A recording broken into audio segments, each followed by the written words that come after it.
Hello my dear friends. तो मैं आपका वेलकम करता हूँ इस वीडियो के अंदर। टाइटल देख के आप समझ गए होंगे, लेकिन एक बात जो मैं क्लियर करना चाहता हूँ वो ये है कि मैं देसी नुस्खे नहीं बता रहा हूँ। मैं आपको कुछ दवाइयाँ, कुछ जो तरीके जो ज़रूरी हैं डे टू डे लाइफ में, जैसे खांसी जुकाम हो जाता है, नॉर्मल डायबिटीज़ वगैरह, या फिर कोई जल गया कुछ, या फिर कोई चोट लगी, इस तरह की प्रॉब्लम्स का सॉल्यूशन बता रहा हूँ इस वीडियो के अंदर। तो दोस्तों देखते रहिए, आपको बने रहिए मेरे साथ इस वीडियो के अंदर दोस्तों। तो दोस्तों सबसे पहले क्या होता है? फीवर। फीवर क्या होता है? फीवर काफ़ी कॉमन चीज़ है। फीवर काफ़ी कॉमन चीज़ है। और ये अपने कैसे पता लगाते हैं? मान लो कि दोस्तों, मान लो तो क्या, जो अपना नॉर्मल बॉडी टेम्परेचर होता है दोस्तों, वो होता है 37 डिग्री सेल्सियस। इसको फ़ारेनहाइट में कन्वर्ट करें तो ये 98.6 डिग्री फ़ारेनहाइट होता है। तो 37 डिग्री सेल्सियस याद रख लो। 37 डिग्री सेल्सियस नॉर्मल होता है। तो अपने थर्मोमीटर में देखते हैं अगर, तो जो टेम्परेचर होता है बॉडी का, अगर वो मान लो 38 डिग्री सेल्सियस के आसपास आ गया तो भाई साहब फीवर है। और इसको फ़ारेनहाइट में बोले तो 100.4 डिग्री फ़ारेनहाइट हो, मतलब फीवर है। आपके पास फ़ारेनहाइट वाला थर्मोमीटर है, इसलिए बता रहा हूँ ये। तो दोस्तों इसके अंदर कुछ नहीं करना। इसके अंदर एक चीज़ और होती है दोस्तों कि मतलब फीवर है ना, अपने आप भी चला जाता है, लेकिन अगर नहीं जा रहा तो दोस्तों कुछ नहीं करना। आपको 500 mg, 500 mg मतलब पैरासीटामोल 500 mg ले लो। पैरासीटामोल 500 mg पैरासीटामोल ले लो दोस्तों। क्योंकि ये क्या है कि काफ़ी सेफ ड्रग है वैसे, अगर सही तरीके से लिया जाए तो। और पैरासीटामोल जो है वो ले लो, और हाइड्रेटेड रखो बंदे को। हाइड्रेटेड रखो यानी पानी पिलाते रहो दोस्तों उसको। पानी पिला के रखो, और जिससे ना मतलब उसकी बॉडी की फंक्शनिंग वगैरह होगी वो सही रहेगी। ठीक है दोस्तों। तो इस केस के अंदर दोस्तों एक बात याद रखना कि जैसे है ना, कई लोग है ना, जैसे एक NSAID होते हैं, जो पैरासीटामोल वगैरह होते हैं ना, ये NSAID ग्रुप ऑफ ड्रग्स होते हैं। तो इसके अंदर एस्पिरिन भी आता है। तो दोस्तों आप है ना एस्पिरिन को अवॉइड करना, क्योंकि उसके कुछ साइड इफ़ेक्ट्स भी होते हैं दोस्तों। पैरासीटामोल के कंपेरेटिवली कम साइड इफ़ेक्ट्स है। और दोस्तों क्या है कि अगर 3 दिन से ज़्यादा अगर फीवर रहता है तो आपको डॉक्टर को दिखाना चाहिए दोस्तों। डॉक्टर कुछ पढ़ लिख के बैठा है, आपके कुछ काम आएगा। ठीक है दोस्तों। और जो है बच्चों के अंदर एस्पिरिन बिल्कुल नहीं देना, क्योंकि रेयस सिंड्रोम होता है। रेयस सिंड्रोम होता है, वो है ना बच्चों में हो जाता है, इसलिए एस्पिरिन बच्चों को तो बिल्कुल नहीं देनी। ठीक है। बड़े अगर पैरासीटामोल नहीं है तो फिर एस्पिरिन ले लो। एस्पिरिन वैसे लो ही, मतलब पैरासीटामोल कैसे है तो चलो दोस्तों अपने अगले पे चलते हैं। अगला है कॉमन कोल्ड। कॉमन कोल्ड यानी नॉर्मल जो अपने जुकाम होता है। ठीक है दोस्तों। तो दोस्तों अपने इस पे आ गए हैं। इसके अंदर क्या है कि दोस्तों ज़्यादा कुछ करना नहीं होता। ये पहले आपको ये बता दूँ कि ये वायरस की वजह से होता है कॉमन कोल्ड। ठीक है। और ये दोस्तों इसके अंदर आपको क्या करना है, रेस्ट करो आप दोस्तों। ठीक है। स्टीम इनहेलेशन लो, जैसे विक्स का वो इनहेलेशन करते थे ना, वैसे उस तरह से स्टीम इनहेलेशन लो। ठीक है। आपको है ना अगर जुकाम हो रहा है, मतलब आपको छींके आ रही है ना, तो छींके वगैरह रोकने के लिए आप है ना सेट्रिजिन यूज़ कर सकते हैं। सेट्रिजिन है ना, एक दवाई होती है, सेट्रिजिन यूज़ करो। ये मार्केट के अंदर ओका सेट या फिर जिरसेट, इन नामों से मार्केट के अंदर मिलते हैं दोस्तों। ठीक है दोस्तों। तो सेट्रिजिन से आप अपनी छींकें वगैरह रोक सकते हो। ठीक है। बाकी अगर बुखार है तो पैरासीटामोल 500 mg एडल्ट्स के लिए, तो वो ले लो। ठीक है दोस्तों। तो इसके अलावा दोस्तों एक बात बताना चाहूँगा आपको कॉमन कोल्ड के अंदर कि एंटीबायोटिक्स तो दोस्तों बिल्कुल मत लेना। क्योंकि मैंने आपको बताया कि वायरस की वजह से होते हैं। एंटीबायोटिक्स वायरस पे काम नहीं करेंगी। तो दोस्तों एंटीबायोटिक्स मत लेना। ठीक है। उनके लिए आपका रेजिस्टेंस हो डेवलप हो जाएगा, कोई दूसरी दिक्कतें और हो जाएगी, तो एंटीबायोटिक नहीं लेने दोस्तों। ठीक है। अब देखो दोस्तों कि मान लो कि आपके चोट लगे, कोई जख्म हो गया। ठीक है दोस्तों। मान लो कोई कुछ कट गया आपके। ठीक है। वाउंड हो गया। वाउंड हो गया ना दोस्तों, तो आपको पता है क्या करना है? आप है ना उसको धो लो, वॉश कर लो क्लीन वाटर से। उसके बाद दोस्तों आप है ना उस पर बीटाडीन या फिर डेटोल, ठीक है, बीटाडीन या डेटोल वगैरह ऐसे एंटीसेप्टिक जो होते हैं, इनको यूज़ कर सकते हो, इनको लगाओ। ठीक है। उसके बाद अपना बैंडेज लगा लो। बैंडेज लगा लिया। ठीक है दोस्तों। अब ठीक है, अब अपने एक और आती है हाइपरटेंशन। हाइपरटेंशन यानी बीपी बढ़ जाता है भाई साहब।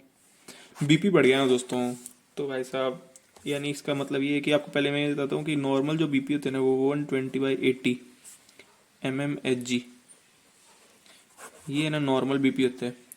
इससे थोड़ा सा बढ़ गया तो इसका मतलब आपका ब्लड प्रेशर ज़्यादा हो गया, तो थोड़ा ही बढ़ा है तो कोई दिक्कत नहीं है दोस्तों। आप है ना पता क्या कीजिए, अपनी डाइट के अंदर सॉल्ट का इंटेक कम कर दीजिए दोस्तों। अपने एक्सरसाइज पे ध्यान दीजिए दोस्तों, एक्सरसाइज कीजिए, अपने आप कुछ दिनों में सही हो जाएगा। ठीक है दोस्तों। और अगर दोस्तों 140/90 mm Hg से ज़्यादा जाए, ठीक है दोस्तों, तो एक बार मैं कहूँगा डॉक्टर को दिखा लीजिए, एक बार डॉक्टर को दिखा लो, डॉक्टर को दिखा लो। ठीक है दोस्तों। और अगर मान लो दोस्तों कि कुछ ज़्यादा ही दिक्कत है, 180/120 180/120 mm Hg, इस इतना हो गया ना, इससे भी ज़्यादा हो गया तो दोस्तों दिक्कत है, तो जल्दी से जल्दी आपको हॉस्पिटल जाना ही चाहिए दोस्तों। ठीक है दोस्तों, तो ये बहुत दिक्कत हो जाएगी, मतलब अगर नहीं गए तो। अपने 5वें पे आ जाते हैं, डायबिटीज़। डायबिटीज़ डायबिटीज़ मतलब शुगर वगैरह बढ़ जाती है ना, हाई ब्लड शुगर रहते हैं, तो उसको डायबिटीज़ कहते हैं दोस्तों। इसके अंदर दोस्तों क्या होता है कि मतलब लोगों को क्या होता है, प्यास भी लगती है दोस्तों ज़्यादा, यूरिनेशन भी ज़्यादा आता है दोस्तों, मतलब यूरिन भी ज़्यादा आता है, पेशाब ज़्यादा लगता है दोस्तों, और थकान बहुत रहती है दोस्तों, बंदा है ना मन करता है उसका सोता रहूँ यार, कुछ ना करूँ। ठीक है दोस्तों, तो ऐसे केस के अंदर दोस्तों आप डायबिटीज़ वाले पेशेंट के अंदर तो दोस्तों पता है क्या करो, उसको ना हाई फाइबर की डाइट दो, हाई फाइबर वाली डाइट दो, यानी है ना मतलब ये सैलेड वगैरह वाली है ना, ज़्यादा सैलेड वगैरह खिलाओ उसको। लो शुगर, शुगर तो दे मत दोस्तों, चाय में चीनी कम। ठीक है दोस्तों। और जो दोस्तों आपको मैं पहले ही बता देता हूँ, नॉर्मल जो फास्टिंग यानी कुछ खाया ना हो ना, तो उस टाइम पे जो नॉर्मल जो ग्लूकोज का लेवल होता है ना अपनी बॉडी के अंदर, अपने ब्लड के अंदर, होते 70 से 100 mg/dL। ये mg/dL उसकी यूनिट है। तो 70 से 100, यानी आपसे याद कर लो, 70 से 100 अगर है ना आपके जो ब्लड शुगर है, ये नॉर्मल होता है फास्टिंग यानी बिना कुछ खाए हुए। ठीक है। और पोस्ट प्रेंडियल यानी खाने के बाद, पोस्ट प्रेंडियल दोस्तों 140 mg/dL से थोड़ा कम रहेगा, मतलब इससे तो कम ही रहेगा। 140 mg/dL से ज़्यादा गया मतलब दिक्कत है, डायबिटीज़ वाली दिक्कत है। ठीक है, इससे कम रहता होता है नॉर्मल बंदों में। ठीक, खाना खाने के बाद, क्योंकि खाना खाते हैं तो ग्लूकोज बढ़ जाते हैं ना ब्लड के अंदर, इस वजह से थोड़ा ज़्यादा होगा। बाकी अगर कुछ खाया नहीं है सुबह सुबह तो 70 से 100 mg/dL। एक दोस्तों एक और ड्रग होता है, एक होता है आइबुप्रोफिन। आइबुप्रोफिन दोस्तों, ये जो ड्रग होता है ना, ये क्या करता है कि ये पेन में, फीवर में, मतलब कोई ऐसे है ना पेन फीवर जैसे या इन्फ्लेमेशन हो गया, मतलब कोई है ना ऐसे दर्द वगैरह हो रहा है, तो आपको एनाल्जेसिक वगैरह चाहिए, तो आइबुप्रोफिन एक अच्छा एनाल्जेसिक है। लेकिन इसकी ये दिक्कत है दोस्तों, मान लो आपके स्टमक के अंदर कोई प्रॉब्लम है ना पहले से, स्टमक में इरिटेशन कर देगा दोस्तों, और ये ना ऊपर से ना हार्ट के जो पेशेंट्स है ना उनमें भी अवॉइडेड होती है दोस्तों। ठीक है, किडनी वालों में भी अवॉइडेड रहती है। तो दोस्तों ये आइबुप्रोफिन मतलब सोच समझ के देनी होती है। बाकी है ना आइबुप्रोफिन भी दे सकते हैं। ठीक है दोस्तों। एक दोस्तों जो बहुत ही ज़्यादा, मतलब ये तो हर किसी की हो ही होती है, दस्त की प्रॉब्लम यानी डायरिया। डायरिया है ना, तो डायरिया की जो प्रॉब्लम होती है ना दोस्तों, या फिर वॉमिटिंग, इन दोनों ही केसेस के अंदर दोस्तों क्या है कि ORS जो होता है ना, ओरल रिहाइड्रेशन सॉल्यूशन। ठीक है दोस्तों, तो ये है ना, ये इलेक्ट्रल के नाम से भी मिलते हैं मतलब बाजार में। तो ORS जो होता है दोस्तों, ये डायरिया और वॉमिटिंग दोनों में कारगर साबित होता है दोस्तों। तो दोस्तों ORS ले सकते हैं आप। ORS में कुछ नहीं करना होता, मतलब पैकेट को है ना पानी के अंदर मतलब डाल दो ORS के पैकेट को, और ना उसके बाद उसको घोल के पी जाओ। ठीक है दोस्तों, तो इससे ना थोड़ी राहत मिलती होती है। एक दोस्तों मैं बताऊंगा सेट्रिजिन जो होता है ना, सेट्रिजिन आप एलर्जीज में यूज़ कर सकते हैं दोस्तों, लीवोसेट्रिजिन, सेट्रिजिन। ठीक है, तो ये जो ड्रग्स होते हैं ना, ये मतलब क्या है कि आप डायरिया सॉरी अपने एलर्जीज एलर्जीज के अंदर यूज़ कर सकते हो। ठीक है दोस्तों। और दोस्तों अब आपको है ना एक एसिडिटी की प्रॉब्लम बहुत होती है दोस्तों। ठीक है, आपने देखा होगा कि बूढ़े लोग जो होते हैं एसिडिटी होती है उनकी, वो डाइजीन की गोलियां भी लेते होते हैं, डाइजीन भी लेते होते हैं ना दोस्तों। तो दोस्तों क्या है कि ये एक एंटा एसिड है। और जो होता है दोस्तों एसिडिटी की जो प्रॉब्लम होती है ना, उसके अंदर जो सबसे बढ़िया उपाय जो होते हैं ना दोस्तों, वो तो होता है proton pump inhibitors. Proton pump inhibitors होते हैं ये, मतलब ओमिप्राजोल।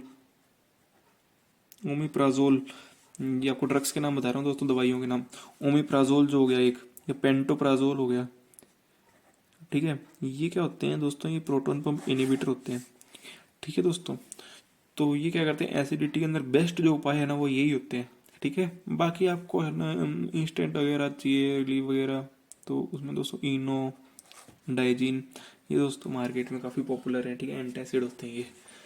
ठीक है दोस्तों, तो एक मैं आपको बताता हूँ, मान लो कि है ना कोई रोड पे एक्सीडेंट हो गया, या फिर ऐसा कोई बंदा है जिसकी है ना मतलब हार्ट है ना पंप नहीं कर पा रहा ठीक से, है ना, मतलब मरने वाला हो रहा है वो बंदा। ठीक है, या फिर उसको है ना मतलब मदद की जरूरत है दोस्तों, मतलब हार्ट की पंपिंग को। तो दोस्तों उसके अंदर पता है क्या करते होते हैं, मतलब चेस्ट कंप्रेशंस करते होते हैं, सीपीआर बोलते हैं इसको। तो सीपीआर जो होता है ना दोस्तों, वो पता है मैं आपको बता रहा हूँ, सीपीआर है ना, वैसे तो आप यूट्यूब पे देखना, ठीक है, अच्छे अच्छे वीडियोस मिल जाएंगे, आपको सिखा देंगे। बाकी आपको एक मतलब आइडिया देता हूँ दोस्तों कि 100 से 120 कंप्रेशंस पर मिनट देने होते हैं, 100 से 120 बार और कंप्रेशन करना होता है उसके। ठीक है दोस्तों, और ये दोस्तों क्या है कि, और जो आपका हर एक कंप्रेशन है ना वो कम से कम 2 इंच का तो होना ही चाहिए, 2 इंच अंदर तक आपका मतलब जाए उसका, कंप्रेस करो उसको। ठीक है दोस्तों, तो वरना कोई फ़ायदा नहीं है उसका। ठीक है, अगर आप एक्सपर्ट हो, आपको थोड़ा बहुत आता है, तो आप दोस्तों पता है क्या कर सकते हैं, हर 30 कंप्रेशन के बाद है ना उसको है ना आप है ना मतलब ओरल जो है ब्रीदिंग में हेल्प करो। ठीक है, हर 30 मिनट में, हर 30 कंप्रेशन में 2 ब्रेथ दो दोस्तों उसको।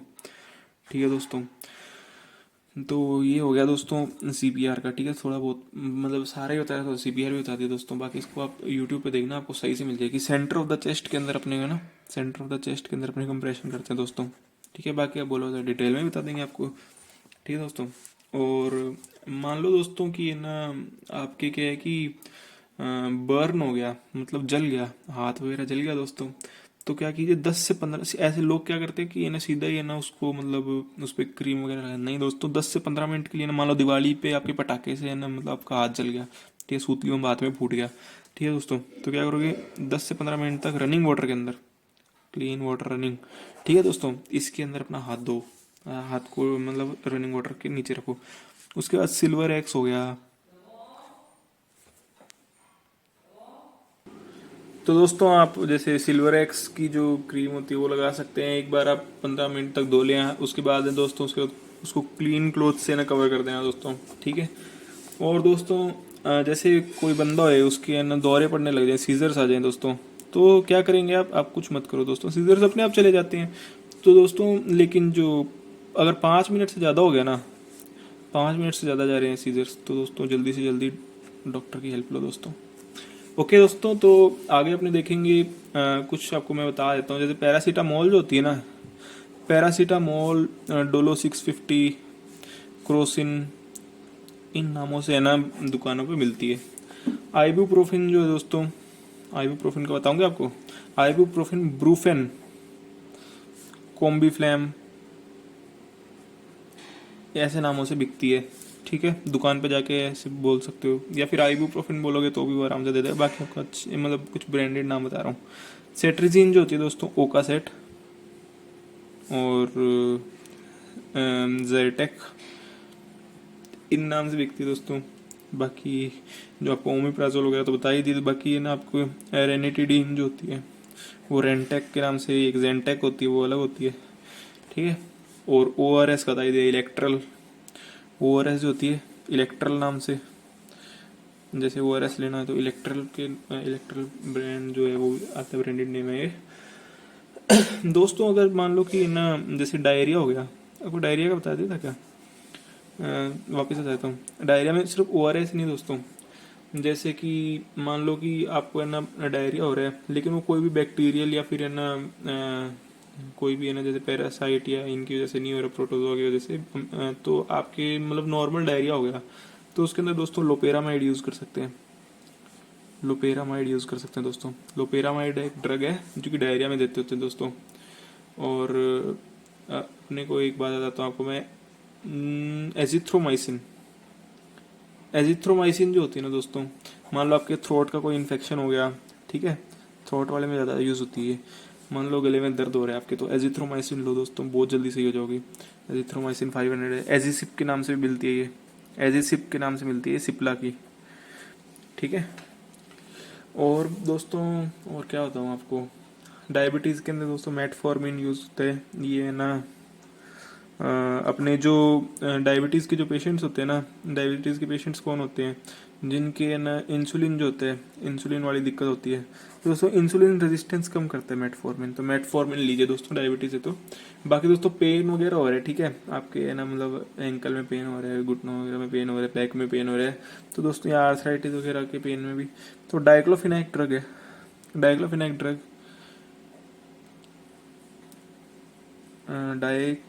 डाइक्लोफिनाक है। जैसे ये वोलिनीमूव ये सब होते हैं ना, इनके अंदर डाइक्लोफिनाक यूज़ होते हैं, ठीक है। तो डाइक्लोफिनाक है ना, ये एनाल्जेसिक है, आपका पेन दूर करेगा, ठीक है दोस्तों। और तो क्या, ये आपको जैसे इम्यूनिटी बढ़ाने के लिए है ना, जैसे कई लोग जिंक सप्लीमेंट्स लेते होते हैं, तो उनसे इम्यूनिटी बढ़ती है दोस्तों। और बैक्टीरियल अगर इन्फेक्शन की वजह से आपके ना डायरिया हो रहा है ना, तो दोस्तों उसके अंदर सिप्रोफ्लोक्सासिन यूज़ कर सकते हैं, सिप्रोफ्लोक्सासिन यूज़ कर सकते हैं दोस्तों, ठीक है दोस्तों। और अमीबिक इन्फेक्शन की वजह से आपकी जैसे डायरिया वगैरह हो रहा है, तो दोस्तों उसके अंदर मेट्रोनिडाजोल यूज़ कर सकते हो, मेट्रोनिडाजोल। ओके दोस्तों, तो एक बार ही है ना, ये मतलब बेसिक इन्फॉर्मेशन है ना दोस्तों, इतनी तो सबको होनी चाहिए, आम जनता के अंदर है ना इतनी तो होनी चाहिए। ये सिर्फ प्रोफेशनल्स की नहीं, आप डॉक्टर के पास जाते हो, ठीक है दोस्तों, वहाँ पे क्या होता है कि आपको है ना मतलब ऐसे लगता है यार छोटी मोटी प्रॉब्लम है और ये तो आती ही रहती है, फिर भी आपको डॉक्टर के पास जाना पड़ता है दोस्तों, क्योंकि आपके पास उसका इलाज नहीं होता ना दोस्तों, आपको है ना पता ही नहीं कि कौन सी दवाइयाँ देनी। तो मैंने ना कोशिश की है कि मतलब आपका थोड़ा हेल्प हो जाए दोस्तों, इस वजह से ये वीडियो बनाई है। आप देखो दोस्तों, अच्छी लगे तो बाकी आप कर दोगे जो भी है। दोस्तों यही है, ये नॉर्मल छोटी मोटी जानकारी है, इतनी तो सबको होनी चाहिए, ठीक है, मतलब इतना तो आप रखें नॉलेज, ठीक है दोस्तों। तो मिलते हैं अगले वीडियो में, बनाते रहेंगे ऐसा कुछ।